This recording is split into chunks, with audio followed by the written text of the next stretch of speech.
Cops and Their Art by H.L. Mencken from The American Mercury, February 1931.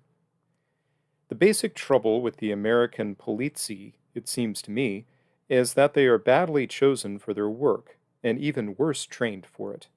The rule almost everywhere in the country is that a recruit for the force must start at the bottom and spend years pounding a beat before he is eligible to aspire to the higher ranks. This is a good way, perhaps, to train competent night watchmen and traffic regulators, but certainly it is an idiotic way to train detectives. The young man with intelligence enough to be a good detective simply refuses to waste the best years of his youth tagging automobiles parked in the wrong place and stealing peanuts. He declines to take orders from a sergeant who, in 9 cases out of 10, is an illiterate ignoramus fit only for clubbing communists and boozing in speakeasies. He is revolted by the thought of associating for years with men who, whatever their natural charm and virtue, are at best only a gang of truck drivers and trolley motormen outfitted with shields, revolvers, and shillelaghs. So, he never goes upon the force at all, and his perhaps highly useful services are lost to law and order, and the subtle and difficult art of catching criminals falls to men who are truck drivers and trolley motormen still, though every bootlegger bows to them, and they are hymned by the newspapers when a murderer accidentally walks into their hands as the peers of Sherlock Holmes. Imagine a Sherlock Holmes in real life, and at the beginning of his career. Naturally enough, he is aware of his gifts and eager to display them, so he applies for a post on the constabulary. First, he is examined by doctors to make sure that he is as strong as an ox, and then he is examined by other quacks to determine whether he can read and write.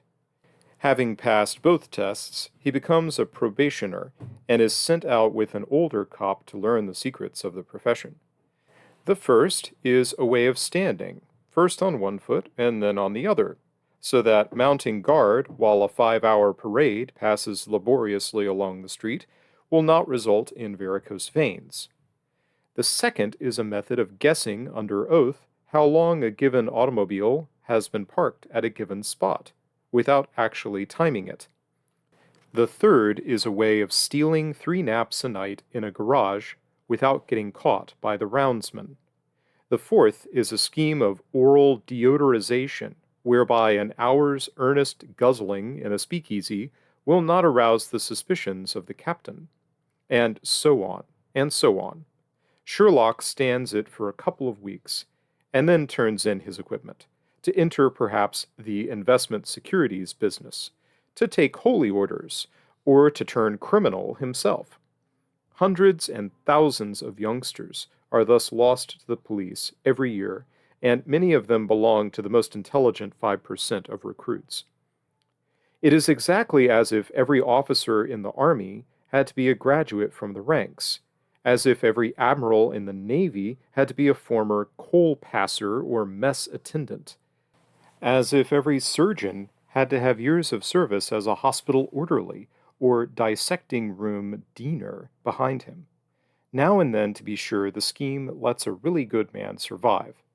I have known detectives come up from pounding beats who were extremely competent, just as I once knew a surgeon who actually began as an embalmer.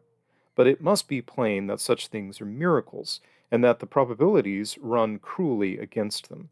The average detective is simply an ex-paperhanger or bartender thrown into a job demanding 5 times the information and intelligence of a Harvard professor.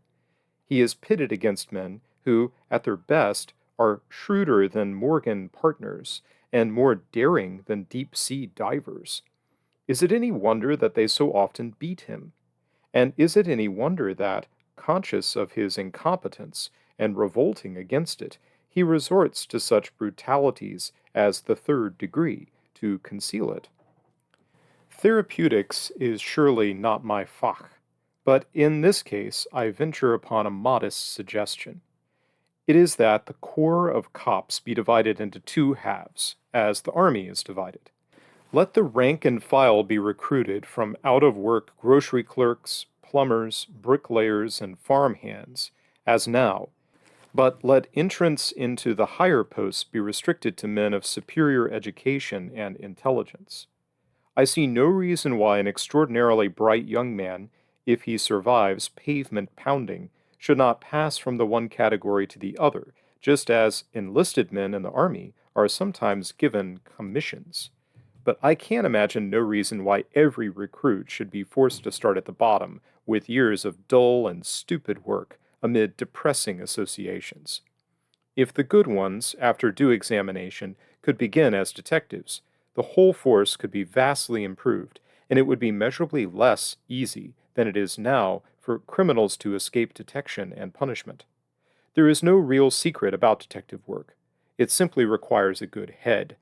But under the present system, it is open to men with good legs.